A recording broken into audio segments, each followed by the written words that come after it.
E aí, gente, tô aqui para corrigir com vocês, então, o simulado do curso objetivo, concursos aqui onde eu dou aula.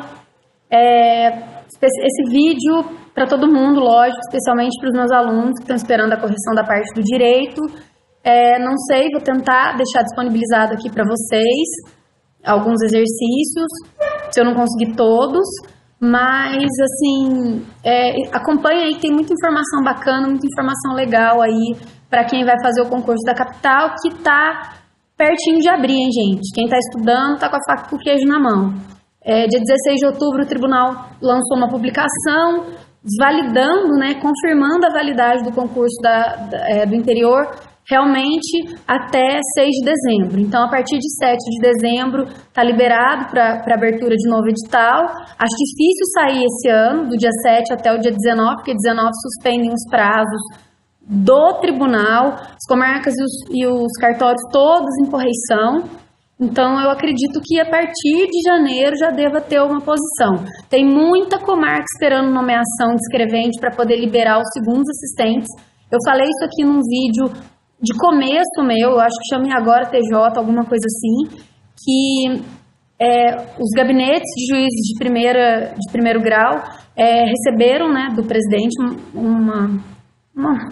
um benefício, assim, digamos assim, que é o segundo assistente para cada juiz de primeiro grau. Então, vão ter 2 pessoas trabalhando dentro do gabinete. Essa pessoa é um escrevente que vai virar assistente e com isso vão vagar vão ter muitas vagas nos cartórios precisando de gente, tá? Lembrando que o concurso da capital já está chamando, o concurso da capital que foi em julho, já está para homologar, já está saindo a lista de classificação, e então está tudo muito rápido. Então, quem está estudando, mantenha aí o ritmo, tá? O simulado que a gente aplica aqui no cursinho é um simulado idêntico ao da VUNESC, com os mesmos tipos de questões e o mesmo formato, tá? É um simulado muito bom para treinar. Lógico que por ser um curso preparatório, é um simulado dentro do que está sendo dado, né? A gente não cobra tudo de uma vez, como é o concurso, e o simulado final que a gente coloca todas as matérias, tá? Importantíssimo, né? Não preciso nem falar que importante a importância de treinar, de fazer o simulado. Não adianta só você ficar com a teoria, você tem que fazer exercício, tá? Quem tem disponibilidade aí puder, existem uns livros, existem até em PDF, às vezes, para baixar, quem consegue. Tem que lutar com as armas que tem, tá, gente? É um livro de 5.000 questões, ou não sei quantas mil questões para nível médio, para Tribunal de Justiça. Eu acho que é muito legal você fazer o seguinte, você estuda o conteúdo e resolve questões, o máximo que você puder. Já deixei algumas dicas aqui, tem sites legais para resolver concurso, para resolver questões de concurso, tá? Que é concursos, mapa da prova, tem um que chama SPS, se eu não me engano, não precisa nem cadastrar, rota dos concursos, questões de bolso. Então, assim, tem uma infinidade de coisas aí para treinar. Não pode deixar de ler a teoria e treinar. Como sempre, então, como o nosso simulado é igualzinho, a gente começa com direito penal. Vamos lá, questão 25. Ele pergunta assim, olha, conduta de dar causa à instauração de investigação policial, processo judicial, instauração de investigação administrativa, inquérito civil ou ação de improbidade administrativa contra alguém, imputando-lhe crime de que o sabe inocente. Gente, isso aí é decoreba do artigo 339, né? É um crime contra a administração da justiça, denunciação caluniosa. Eu fiz um vídeo, ele tem bastante acesso, é bem legal. Eu fiz um estudo das matérias mais cobradas em todas as provas do TJ, tá? E tem lá as questões de penal que mais caem, tá? O tribunal andou gostando de cobrar denunciação caluniosa de um tempo pra cá, tá? No último concurso, eu acho essa questão. Então, não tem erro ali. Letra A, artigo 339, denunciação caluniosa. Lembrando que a denunciação caluniosa, você tem que dar causa à instauração efetiva. Não adianta você só ir lá falar para a pessoa, fulano cometeu um crime. Não adianta, tem que dar causa, tá? Porque é um crime contra a administração da justiça, é isso mesmo. Então, você tem que atrapalhar, digamos assim, a justiça para ser considerado crime. Tem que ter o dolo, tá bom? Então, resposta, letra A, denunciação caluniosa. Segunda questão, uma questãozinha bem legal, vai falar do crime de peculato, que é um dos crimes que, assim, nas análises de prova que eu fiz desde 2011, ele cai todo ano. Por quê, gente? Eu brinco que o peculato é o furto do funcionário público, né? O funcionário público não furta, ele faz peculato, quando ele tenta apropriar de alguma coisa que não é dele, né? E em razão do cargo. É mais grave que um simples furto. Todas as duas condutas são erradas e igualmente, moralmente reprováveis. Mas para o funcionário público que faz isso em razão do cargo é pior. Vamos ver o que fala o problema. Tício, policial militar, imprudentemente, guarda essa palavra, imprudentemente, deixa a porta da repartição aberta ao final do expediente. Agindo assim, mesmo sem intenção, concorre para que outro funcionário público que trabalha no mesmo local subtrai os computadores que guarnenciam um órgão público. Tá? Tício, Mévio e Caio são ícones do direito penal, né? Todo mundo que estuda sabe disso. Apropriar-se, olha lá, gente, artigo 312, apropriar-se ao funcionário público de dinheiro, valor ou qualquer outro bem imóvel, público ou particular, de que tenha posse em razão do cargo em proveito próprio ou alheio. Então, quando você, funcionário público, se aproveita disso, você está praticando crime de peculato.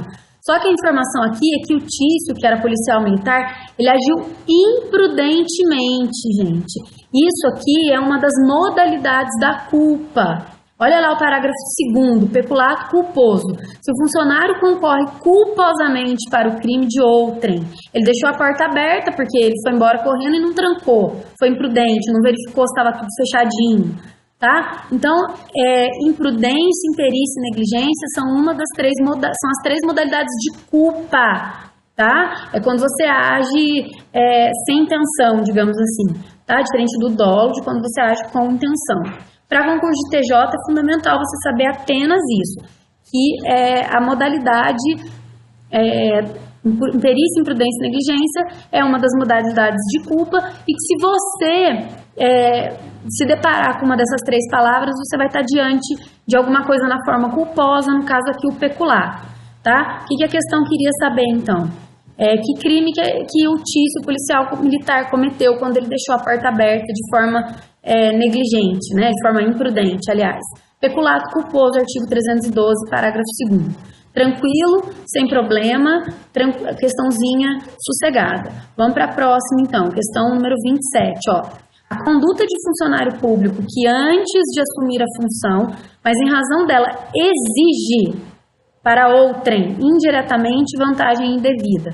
Gente, exigir é o crime de concussão. Exigir vantagem é concussão. Concussão é uma coisa agressiva, extremamente agressiva, né? Então é só você associar concussão a alguma coisa extremamente agressiva. É uma conduta que não é um simples solicitar, um simples pedir de forma meio que pedir de uma forma mais incisiva. É uma exigência mesmo. Ou você me dá ou eu não vou fazer, ou você me dá ou eu vou prejudicar você aqui na repartição, tá? Crime de concussão, artigo 316. Ou a VUNESP vai cobrar a concussão, ela vai cobrar uma das corrupções, ativa ou passiva. Mas é fato que isso aí sempre cai, tá bom? Lembrando que a concussão é crime próprio, é crime do funcionário público, tá? É diferente da corrupção ativa, né? Que é oferecer vantagem. Pode o particular cometer também. Tá? Então, se a palavra exige, você está diante da concussão, artigo 316, gabarito, letra D de dado. Vamos lá para 28. Luiz, condenado a vários anos de prisão pela prática de diversos crimes, assume perante a autoridade autoria de crime que não cometeu. Gente, dane-se que ele já tem uma ficha, uma capivara, que a gente brinca, imensa, né? Ele foi lá e um único crime que ele não cometeu, ele assumiu. Que crime que é esse, gente? Autoacusação falsa. Também é crime contra a administração da justiça, tá? É crime comum, qualquer pessoa pode praticar. E ele foi lá e fez isso, olha lá. Acusar-se perante a autoridade de crime inexistente. Ele cria um crime, fala, fui lá e fiz tal coisa. O crime nem existe. Ou praticado por outrem. Ele vai tentar tirar o da outra pessoa. A culpa da outra pessoa. Por que é grave, gente? Porque você está movimentando a máquina administrativa de forma errada, inadequada, inconveniente. Então, letra E, praticou crime de autoacusação falsa, artigo 341. Esses crimes tem que decorar o crime, tem que decorar o verbo e tem que decorar a pena. Só isso. Não precisa saber se o crime é constitucional, inconstitucional, se é mais grave, se é menos grave. O tribunal não vai querer saber isso de você. Ele só quer saber se você sabe a conduta e a pena. Quando agrava, quando atenua, é esse tipo de conduta, tá? Vamos lá, então. Artigo 29, questão 29 agora. Ó. Mais uma da duplinha imbatível do direito penal. Tício, Caio e Mévio. Olha lá. Mévio, que possui habilitação apenas para motocicleta, estava dirigindo seu carro, no momento em que se deparou com uma blitz e ao ser abordado pelo policial militar Caio, promete depositar no dia seguinte R$300 para que ele deixe prosseguir viagem. E o policial militar, que é o funcionário público, por sua vez, aceita a promessa. Só que aí o que acontece? O Mévio não realiza o depósito. Ele quer saber qual foi a conduta de cada um, gente. Olha lá. Ó. O Mévio, que é quem prometeu, ele responde por corrupção ativa. Por quê? Porque ele é um sujeito simples, ele não é funcionário público. Então, oferecer ou prometer vantagem indevida para que o funcionário público deixe de praticar alguma coisa, para que você tenha uma vantagem indevida, é corrupção ativa. Você tem que pensar na pessoa que está praticando o crime. Se a pessoa é um cidadão comum e ele está oferecendo, ele está fazendo corrupção ativa, artigo 333. E o Caio, por sua vez, que é policial militar, gente, se ele aceita essa promessa ou se ele solicita alguma vantagem, ele é o sujeito do crime e ele é funcionário público, a corrupção é passiva. Ele está pedindo, solicitando, não é exigindo. Exigindo é concussão, tá? Então a resposta é a letra D, é corrupção ativa e passiva. A questão aqui podia ir além um pouquinho, tá, gente? Eles responderiam na forma com aumento de pena do parágrafo 1º, porque em razão da promessa, o ato deixou de ser praticado, tá? Na verdade, ele praticou o ato, né? Ele deixou o Mévio prosseguir lá, mesmo estando com a carteira, sem carteira de habilitação para carro. Mas, na verdade, aqui é corrupção ativa e corrupção passiva. Certo? Gabarito letra D de dado. Continua aqui então, ó. Luca, funcionário público por indulgência. Guarda essa palavra, gente. O direito penal, nessa parte dos crimes de funcionário público, ele tem essas palavrinhas, assim, por indulgência e tal. Vamos só conferir aqui. Tananã, 30, letra B. Isso mesmo, ó. Indulgência, gente, é dó, é dózinho, é perdão. Você fica assim, se compadece da pessoa, olha. Funcionário público por indulgência, ele é competente, deixou de responsabilizar o seu subordinado. Então são duas condutas, tem um subordinado que faz alguma coisa indevida e o superior dele que por dó acoberta. Então se você está sendo conivente com alguma conduta indevida, você está sendo condescendente. Então a 30, o crime é condescendência criminosa. Tá? Letra B de bola. Sem probleminha também isso aí, gente. Era uma questão de decoreba mesmo. Direito penal não tem jeito. Não anda dando muito problema as provinhas de direito penal da VUNESP. E a última questão era uma causa de aumento de pena. Na verdade, nenhum nem outro. Era uma causa de exclusão de pena, né? O fato deixa de ser punível se antes da sentença, no processo em que ocorreu ilícito, o agente retrata ou declara a verdade. Gente, o finalzinho aqui que era fundamental para você saber qual crime que ele está falando. Desculpa. Que crime que é, gente? Retrata ou declara a verdade significa que antes você estava mentindo. Então é falso testemunho ou falsa perícia. Artigo 342 caiu na última prova da capital também, tá? Lembrando que as falsidades e o peculato sempre vão cair, tá? Principalmente falsidade. Ou vai cair uma falsidade documental ou vai cair uma falsidade ideológica. Nesse caso, caiu a falsidade, falso testemunho ou falsa perícia. Tá bom? Então aí 7 questõezinhas de direito penal pra gente se divertir um pouquinho aqui, tá? Vamos pro processo penal agora, ele começa falando do juizado, ó. Lei 9.099 instituiu os juizados especiais, cíveis e criminais. E ele quer saber qual é a correta. E a correta é a letra B, olha.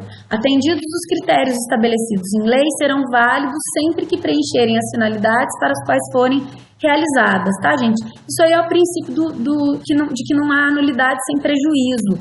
Se isso é válido no processo civil, no processo penal como um todo, é muito mais nos juizados especiais, que tem uma característica de informalidade, celeridade, oralidade, que a gente vai ver mais pra frente. Então, é o artigo 12 e 13 da Lei 9.099, tá? Agora aqui no artigo 30, na questão 33, ele quer saber do artigo 89, que é a suspensão condicional da pena, e era para completar a lacuna. E a letra estrita do artigo 89, olha, nos crimes em que a pena mínima combinada for igual ou inferior a 1 ano, abrangidas ou não por esta lei, não sendo processado ou não tenha sido condenado o réu por outro crime, o Ministério Público, ao oferecer a denúncia, poderá propor a suspensão do processo por 2 a 4 anos, presentes os demais requisitos que autorizariam a suspensão condicional da pena, tá? Na verdade, a suspensão condicional do processo, artigo 89. Ele vale para os crimes previstos na Lei 9.099, também que são os de menor potencial ofensivo, e nos crimes cuja pena mínima combinada seja igual ou inferior a 1 ano, tá? E aí você tem lá a sua suspensão condicional do processo. O processo fica suspenso e durante esse período você cumpre algumas determinações básicas lá, que o Ministério Público vai propor, tá bom? Então, letra B de bola, letrinha do artigo 89 da Lei 9.099.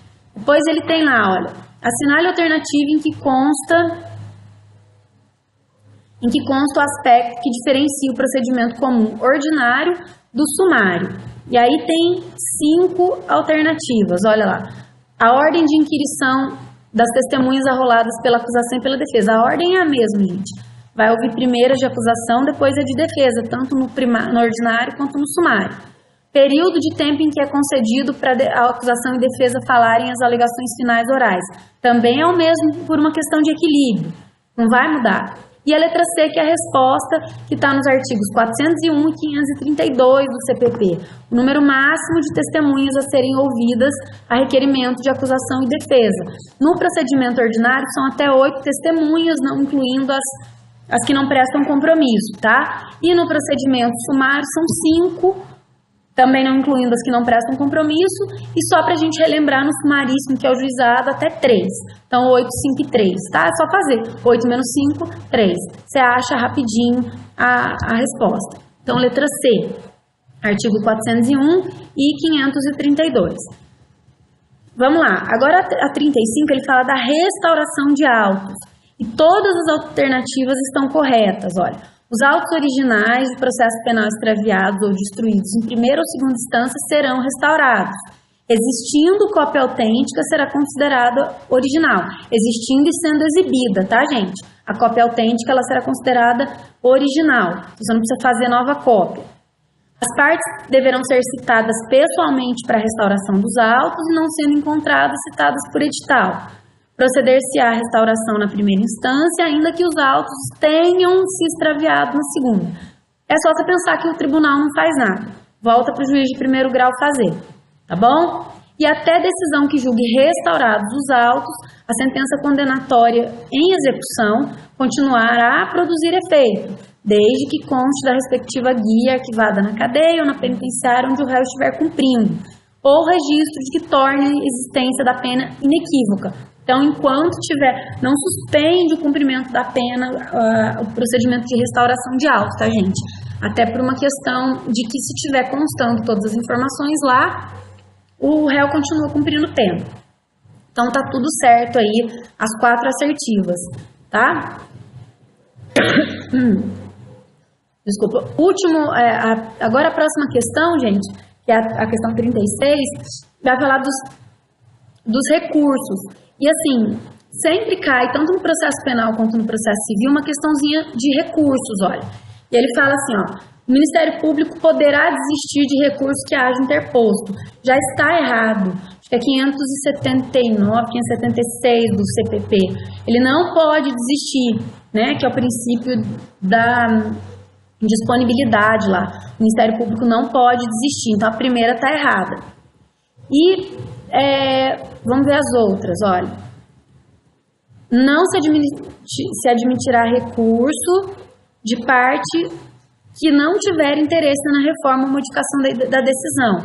Também, está a partir do 576.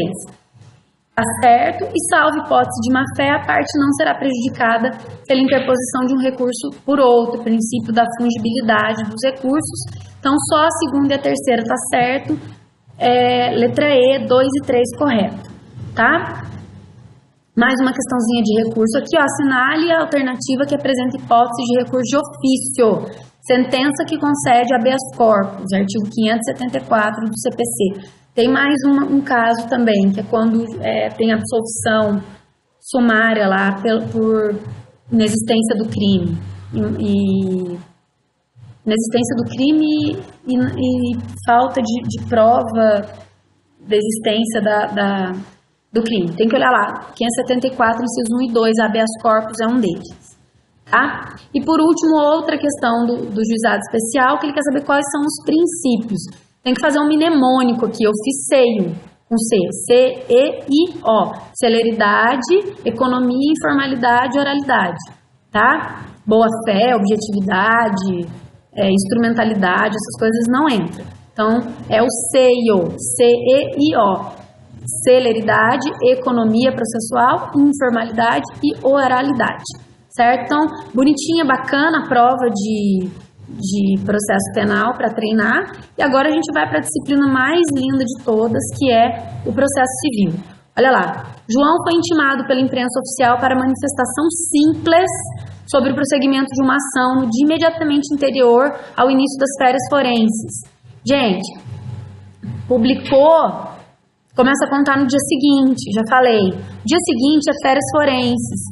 O artigo 214, incisos 1º e 2º, diz que suspende os prazos durante as férias forenses, né? Salva as citações, intimações e penhoras, que não é o caso aqui, e salva as tutelas de urgência, que não é o caso aqui também. Por quê? Porque ele fala que é uma manifestação simples. Então, vai ter que esperar passar o recesso forense e ele só começará a correr no dia útil seguinte ao termo das férias forenses. Então, gabarito letra B, mole, tranquilinha essa questão, tá? Vamos para a próxima agora, olha. Juliana propôs ação declaratória contra o Banco Sol e sua petição esclareceu que não tinha interesse na realização da audiência de conciliação ou mediação. Ela já falou, isso é requisito da petição inicial, artigo 330, tá? Requisito inicial. Você tem que colocar lá, 329, 330. Não sei de cabeça, gente. Qual que é a resposta certa, gente? A primeira tá errada, a letra A, porque a multa, caso ela não compareça, é 2% e não 1%. Se o réu não quiser, ele tem que falar até 10 dias antes da audiência, não na contestação. Se o banco quiser, o juiz, diante da manifestação da autora de não querer, ele desmarca, não é assim. Se um quer, tem que marcar. No mesmo processo, só pode ser realizada uma sessão, tá errado, pode ser realizada até mais, depende da necessidade. E a letra E, que é a resposta correta, artigo 334, parágrafo 6º. Caso houvesse litisconsórcio, o desinteresse na realização da audiência deveria ser manifestado por todos os litisconsórcios, todo mundo. Se um só não quiser, o juiz ainda marca para ouvir os demais, tá bom? Então, 40, letra E. Vamos lá para 41. No que concerne a improcedência liminar do pedido. Já expliquei que pode acontecer 3 coisas com a inicial. Ela pode ser recebida, né? Primeiro ela pode ser emendada ou completada. Depois ela pode ser recebida, pode ser indeferida, ou o pedido pode ser julgado liminarmente improcedente, quando ele contraria súmulas, decisões em julgamento de recursos repetitivos, IRDR, etc. Quando acolhe prescrição e decadência também. Então, olha lá, o que acontece quando o juiz julga liminarmente improcedente o pedido?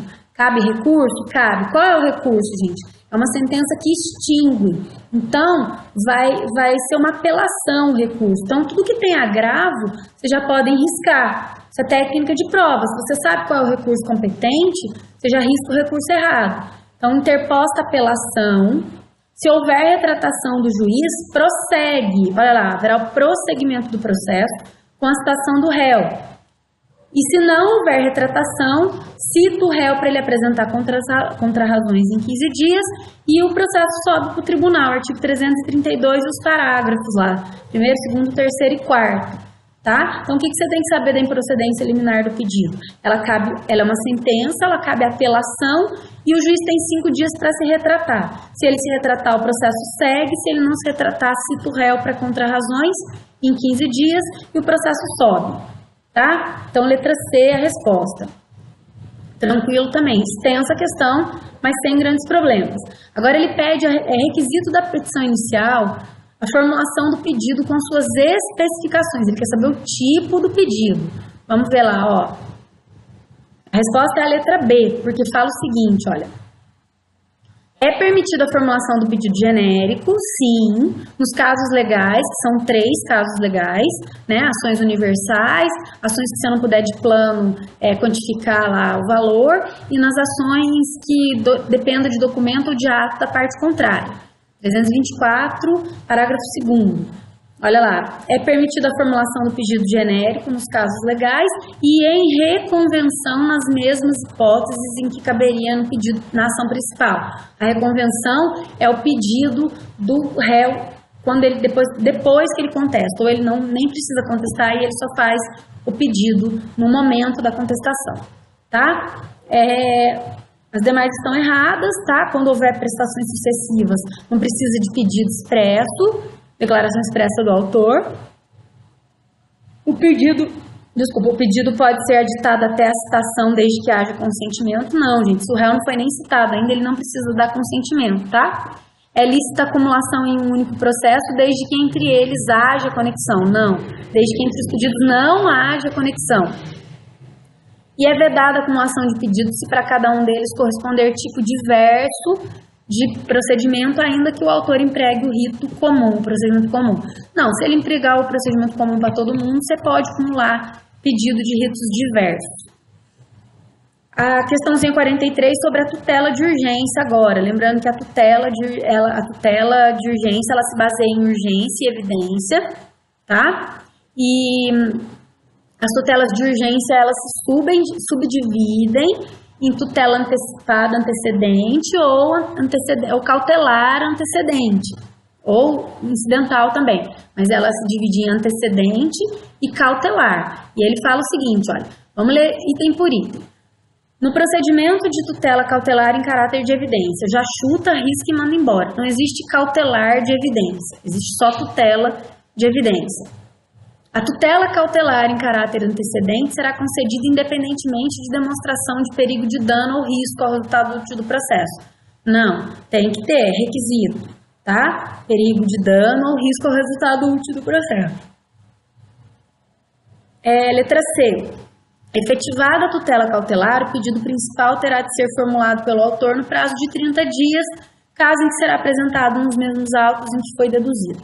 Letra do artigo 308, gente, tá? Você faz a cautelar com o direito que você quer assegurar e se o juiz deferir em 30 dias, você faz o pedido principal, tá? Uma faculdade que você tem. E aí, letra D tá errado porque cessa a eficácia em caráter de evidência se não for efetivada. Não é de evidência, gente. Cessa a eficácia da tutela cautelar se ela não for efetivada em 30. E a decisão que concede a tutela em caráter antecedente fará a coisa julgada se não for revista, reformada ou invalidada por ação em uma das partes. Mas não é antecedente, gente. Ela não vai fazer coisa julgada. A decisão concede a tutela em caráter antecedente para a coisa julgada se ela não for, né, em decisão proferida em ação por uma das partes. Mas não é pode ser antecedente, mas pode ser antecipado antecedente e também não é coisa julgada, né, gente? Ela deixa de produzir efeito depois que ela vai fazer a coisa julgada, Então, resposta a letra C de casa.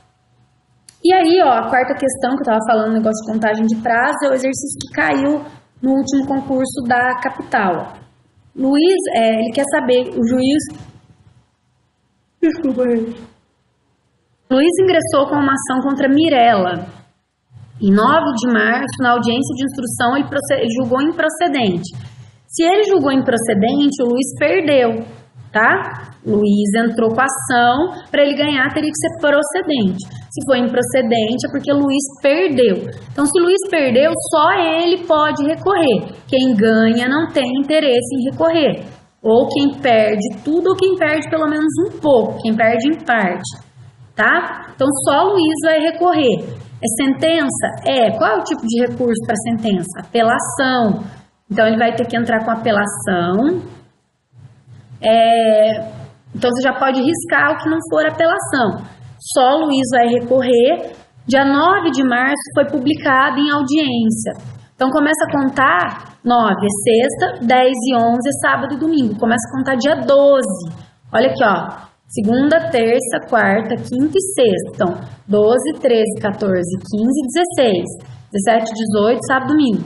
19, 20, 21, 22, 23, 24, 25, sábado, domingo. 26, 27, 28, 29, 30. Então, eu tenho até 30, sexta-feira, para entrar com o recurso de apelação. 15 dias úteis, tá? Letra A resposta. 45, então, olha, a respeito dos poderes, deveres e responsabilidades do juiz, ele quer saber com relação aos prazos, olha. Na ausência de preceito legal ou prazo determinado pelo juiz, será de 5 dias úteis o prazo para a prática de ato processual a cargo da parte. É o artigo 218, parágrafo 2º, tá? Então, assim, a prova de processo civil tranquila também, jeitinho da VUNESP, tá, gente? Cobra prazo, cobra tutela, cobra audiência, que eu achei que fosse cobrar, e sempre vai cobrar pedido, causa de pedir não, sempre vai cobrar pedido, requisitos da petição inicial e recursos, tá? E sempre lembrando que não tá aqui ainda porque a aula não foi dada, mas sempre vai ter uma questãozinha referente a recursos e juizados especiais cíveis e da Fazenda Pública. Tá bom? Agora, entrando aqui na parte de direito constitucional, para o vídeo não ficar muito grande, primeira questão fala sobre naturalização. Se uma área brasileira naturalizada verificou na Constituição Federal a respeito de possível extradição do brasileiro naturalizado. Lembrando que a regra, o brasileiro nato não é extraditado, gente. Ele tem direito de ser julgado aqui. Só é naturalizado quem? O brasileiro, só é extraditado quem? O naturalizado em caso de crime comum praticado antes da naturalização ou de comprovado envolvimento em tráfico de drogas na forma da lei.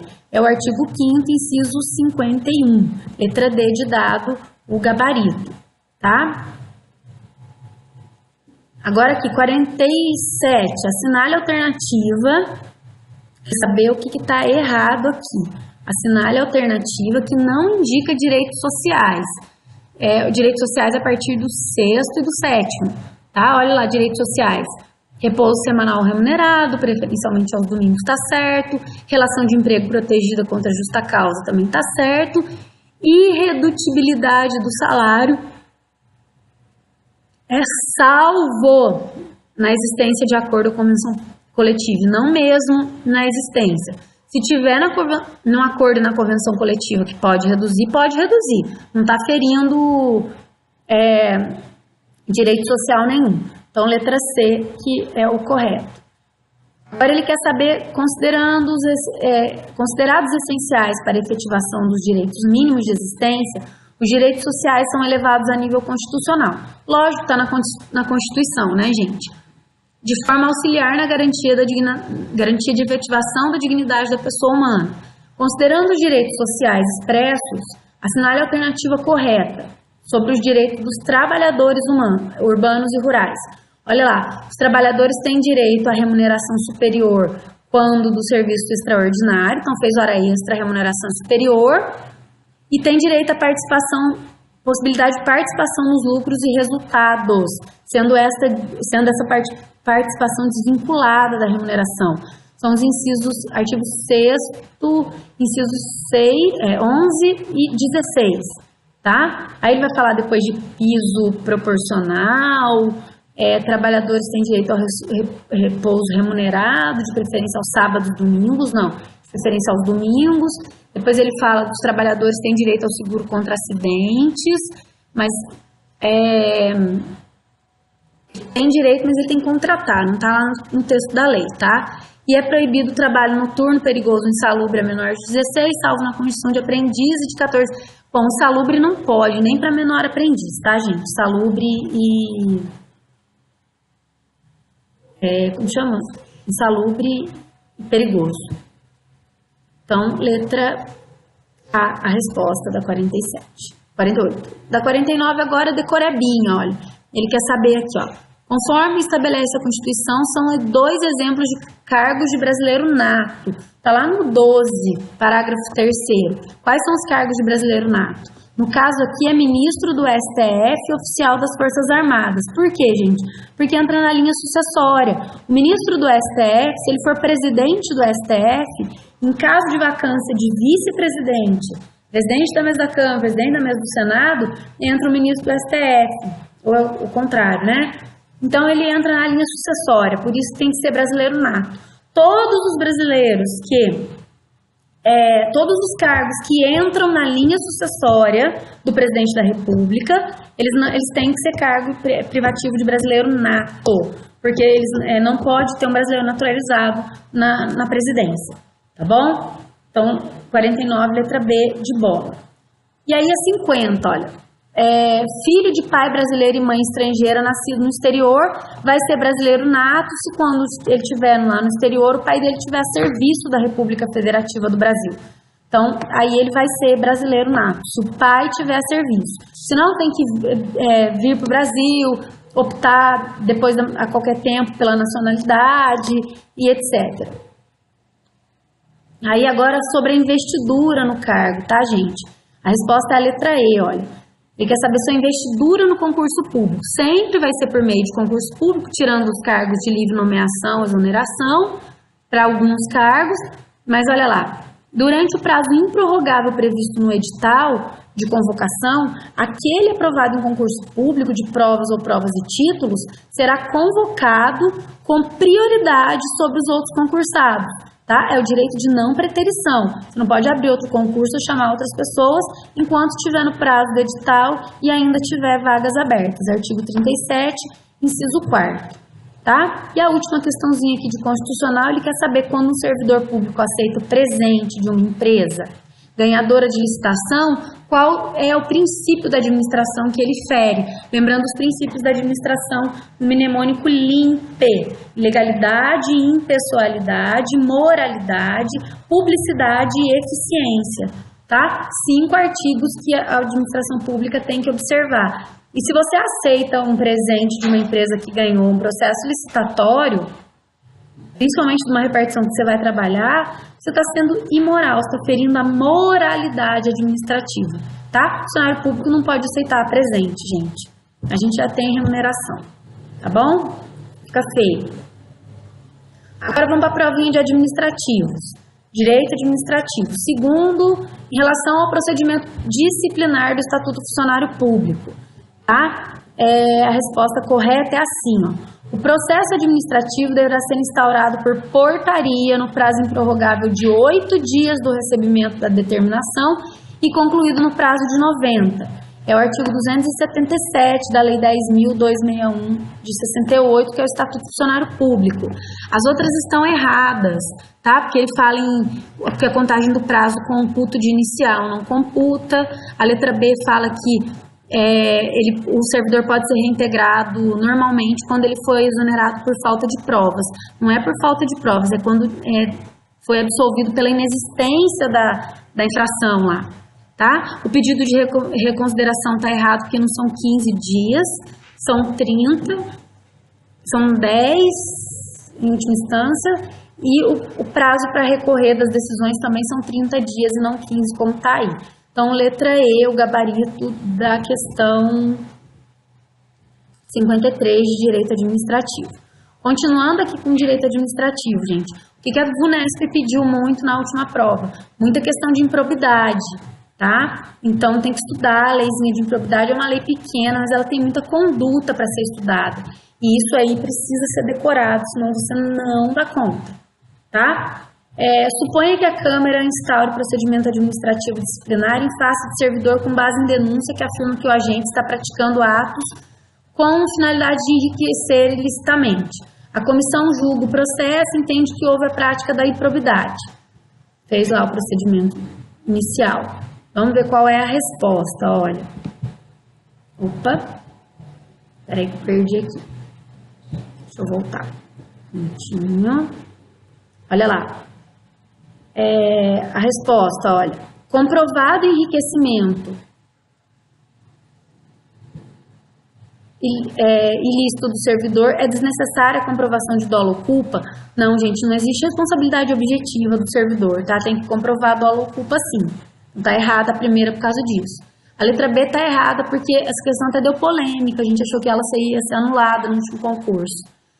A administração, diante de suspeita de improbidade, deve oficiar ao Ministério Público, ela deve representar ao Ministério Público, tá? Mas não é porque o município não dispõe de titularidade, ele até dispõe, mas deve ser feito através do Ministério Público.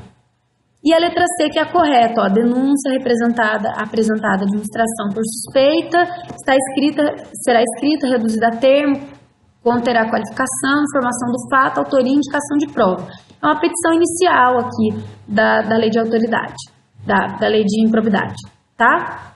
Então, a resposta é a letra C. A D está errada porque somente com o encerramento do processo você pode pedir o sequestro dos bens? Não. Havendo fundado receio de desfazimento, ocultação do patrimônio lá, artigo 16 da lei, o Ministério Público ou a Procuradoria já pode pedir o sequestro dos bens de quem está sendo processado. E o município, caso autorizado pelo Ministério Público, pode transacionar para rever os prejuízos.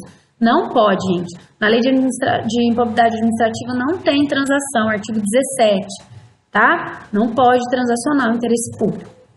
Artigo 55, olha, suponha que o secretário da Fazenda de um Estado aceite exercer nas horas vagas, concomitantemente ao exercício do cargo público, consultoria em empresa sujeita ao recolhimento de INSS. Gente, é uma conduta que lesa o erário.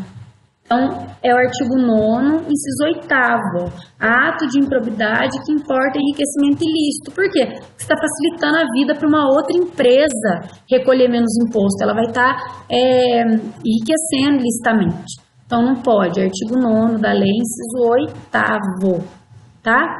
Vamos lá, continuando sobre a lei de improbidade administrativa, olha lá. Ele quer saber, ele fala o seguinte, ó, não configura improbidade a aquisição para si de bens de valor proporcional. Gente, falou em bens, claro que configura. Se você está adquirindo bens por outro valor, é improbidade sim, artigo 9º, inciso 7º. A utilização de trabalho de servidores públicos em obra particular também é improbidade. Artigo 9º, inciso 4º, tá errado essa aí. Frustrar licitude de concurso público configura ato de improbidade que causa prejuízo ao erário. Não é bem prejuízo ao erário, gente. Se você frauda, né, ou frustra concurso público, alguma coisa assim, você está tentando contra os princípios administrativos. Então, é o artigo 11, inciso 5º, contra os princípios.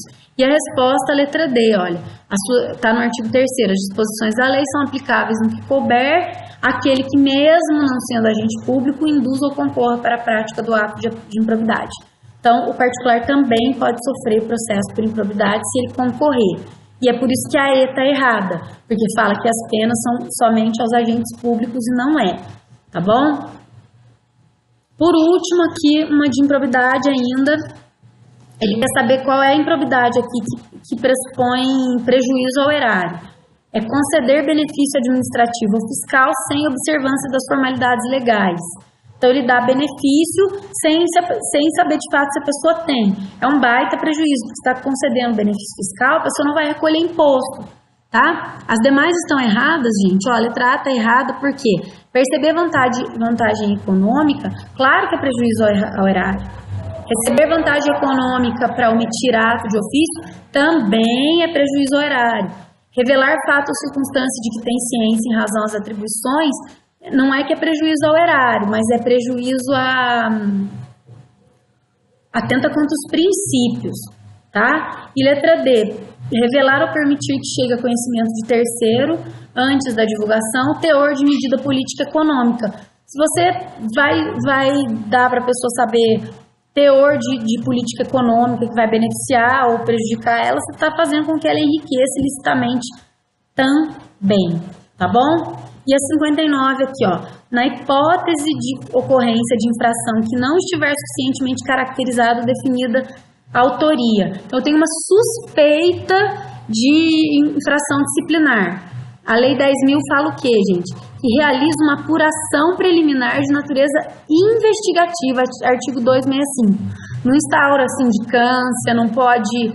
Tem que fazer alguma coisa, tá? Mas não é instauração nem de processo, e nem de sindicância, e nem de processo judicial, tá? É a apuração preliminar, certo?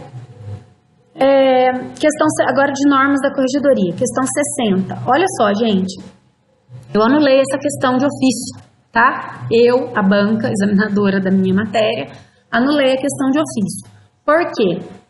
Tem duas respostas certas. Na hora de colocar, eu não vi que tinha duas respostas corretas, tá? Então, a A tá errada, tá certa, porque os ofícios de justiça não podem receber petições que sem passar pelo protocolo, salvo se o juiz der ao júdice, artigo 92, inciso 2º.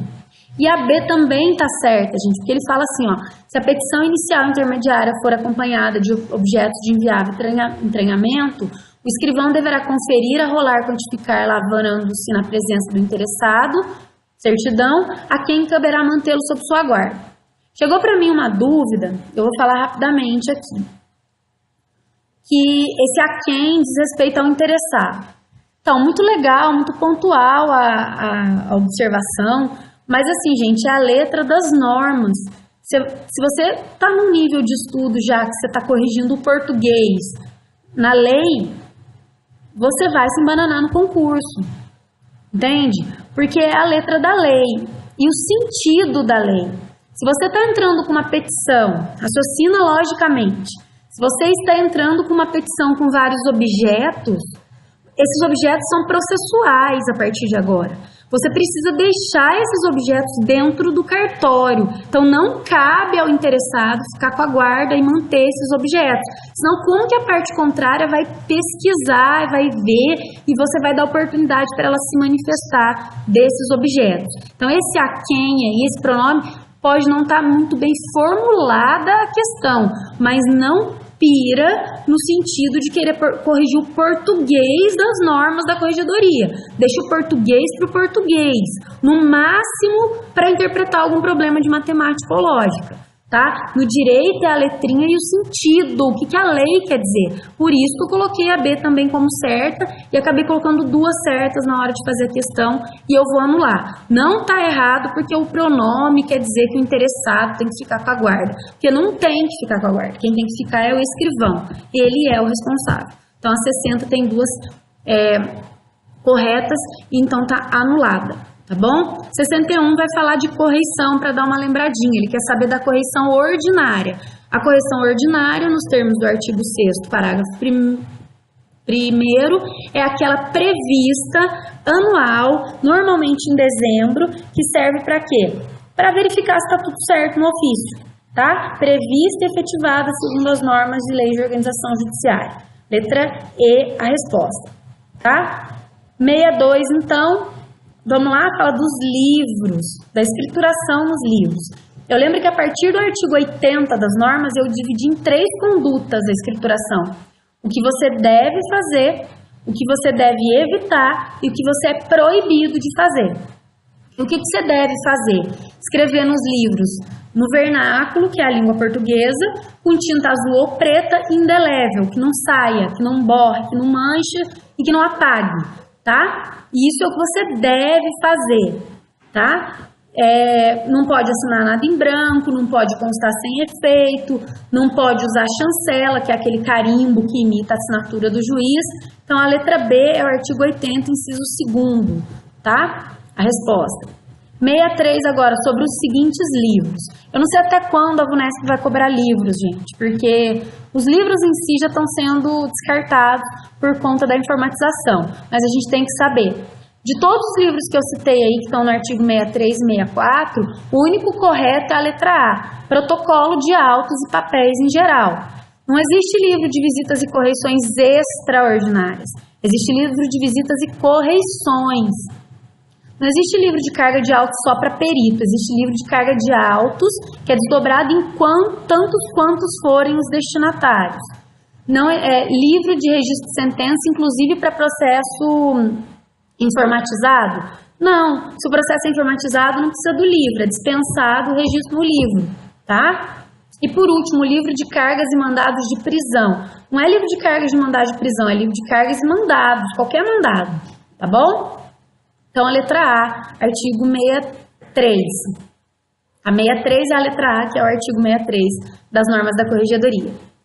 E, por último, a questão 64, que fala lá que eu misturei tudo, a VUNESP mistura também. Você tem que ter um conhecimento bom de normas, tá? Eu fiz um vídeo de revisão de normas muito legal que eu lancei na semana do concurso da capital e eu dou uma resumida boa em tudo que tem nas normas da Corregedoria para ser falado. Mais perto do concurso do interior, eu quero rever esse vídeo, atualizar, fazer ele mais completinho. Então vamos lá. Os ofícios de justiça deverão manter dentro dos classificadores aqueles para ofícios expedidos. Não, é expedidos e recebidos. Tá? Lembrando que os classificadores são pastinhas que você guarda os ofícios que não dizem respeito aos processos, mas a assuntos do próprio ofício de justiça. A B está errada porque fala que é independente do assunto, olha lá. Ó. Os atos, decisões comunicados do Conselho Superior, da Corregedoria de interesse do ofício serão arquivados e indexados independentemente do assunto. Não, eles são indexados por assunto, tá? E a letra C, que é a resposta. Ó, depois de revisados e decorridos 2 anos do último registro, 2 livros podem ser utilizados. Carga de autos e mandados, tá? Desde que eles não tenham mais utilidade, é certificado pelo escrivão, guarda em classificador próprio a descrição do livro e o juiz corregedor permanente ele autoriza a sua inutilização. Artigo 74, parágrafo 2º. Tá? Então, a resposta é a letra C de casa. Bom, gente, a letra D está errada, vamos finalizar aqui, porque fala o quê? O que fala aqui na letra D? O classificador para ofício recebido destina-se ao arquivamento das cópias dos ofícios que se refiram a feito do próprio ofício. Não é do próprio ofício, é externo, são assuntos externos, tá bom? E a letra E, finalmente, está errada por quê? A carga e descarga entre os usuários internos do sistema será feita eletronicamente, controlada exclusivamente por intermédio do sistema, onde serão registrados obrigatoriamente o campo próprio, sem indicação de data e de usuário responsável. Não, gente, alguém opera o sistema, então tem que ter uma indicação do usuário responsável por cada ato, tá? Então tá aí a provinha de normas anulando a questão 60. Por último, vamos dar uma corrida de olho aqui nas questões de atualidades que eu ajudei a elaborar, que eu trouxe questões bem atuais, olha lá. A 65 fala da saída dos Estados Unidos da Unesco. O que motivou a saída dos Estados Unidos do órgão lá, da Unesco, gente? O anúncio lá dos Estados Unidos da saída da Unesco, o fator determinante foi que a própria Unesco ela começou a se voltar, a ter um viés meio contrário a Israel, tá? Israel é uma nação próspera, uma nação importante e que vem sendo discriminada por órgão da própria ONU, segundo os Estados Unidos, tá? Então, os Estados Unidos falou, já que não tem igualdade e é um órgão que dá muito gasto, eu estou saindo, tá? Então, letra B. A 66, olha, a organização do trabalho, ela manifestou Preocupação com o que, gente? Com a portaria que mudava as regras no trabalho escravo. Isso foi muito recente, isso foi agora, em setembro. E ainda tá, porque o presidente Temer voltou atrás, a própria procuradoria voltou atrás e mudou essa portaria aí, tá? Porque existe o que é o caso? É uma portaria que dizia que simples contratação irregular já colocava a empresa na lista das empresas que contratavam pessoas em situação análoga de escravos. Eles queriam uma portaria para amenizar isso aí. Só ia ser considerada empresa que contratava análogo a escravos se tivesse uma série de requisitos. Então, limpava um pouco a barra das empresas, facilitava para as empresas. E a OIT falou que não é por aí. Trabalho escravo não dá, né, gente? De graça, nem relógio. Então, a resposta é a letra A. Olha, a preocupação da Organização Internacional do Trabalho com as mudanças havidas em portaria do Ministério do Trabalho para a divulgação da chamada lista suja de empresas que contratam trabalhadores em condições análogas a de escravo. E parece que o presidente Temer estava usando isso para tentar negociar na bancada lá do Congresso. Quando teve a votação, já teve até a votação que não deu prosseguimento nas denúncias contra ele. Mas é tema recente, tá, gente? Depois eu vou falar uma diquinha legal para vocês estudarem atualidades. Mais uma do presidente americano, olha lá. O presidente norte-americano defendeu que os países membros da ONU enfrentassem juntos países hostis. Se os justos não enfrentam os perversos, o mal triunfará. Regimes párias, representados nesse corpo, não só apoiam o terror, como também ameaçam as outras nações. Isso aí foi o discurso do Temer na ONU, a abertura do discurso do Temer na ONU. E ele, mais uma vez, deu um chega pra lá na Coreia do Norte. Tá? Então, olha lá, o recente discurso da Assembleia Geral da ONU reflete a preocupação do presidente americano com regimes de exceção.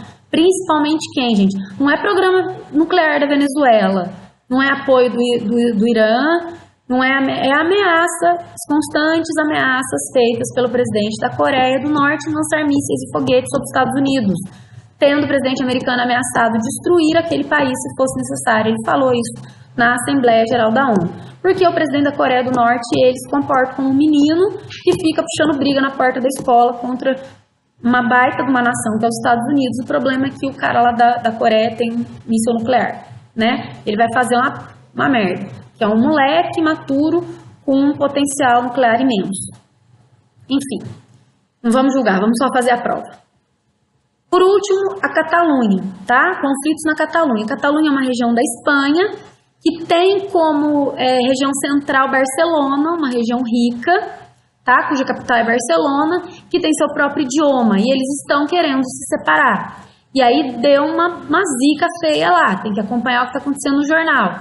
E aí o que eles fizeram, gente? Proposta de realização de referendo para saber a opinião do povo espanhol sobre a separação da região das demais cidades da Espanha. Eles queriam se separar e ficar em uma região independente.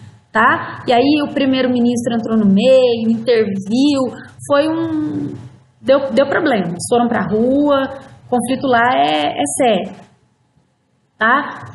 Mais uma questãozinha que eu achei interessante, olha, o ataque com caminhão-bomba na Somália. O que acontece na Somália? É só pobreza, é só fome, é só... Não, gente, aconteceu na Somália, também não tem a ver só com o Estado Islâmico, tá? Os problemas internos lá na Somália fez com que a cúpula do exército se afastasse. E lá dentro da Somália existe um grupo terrorista, esse grupo ligado ao Estado Islâmico, que é o Al-Shabaab, e esse grupo tomou o poder. A partir do momento que houve os conflitos internos e que o exército saiu de cena, o Al-Shabaab começou a explodir tudo.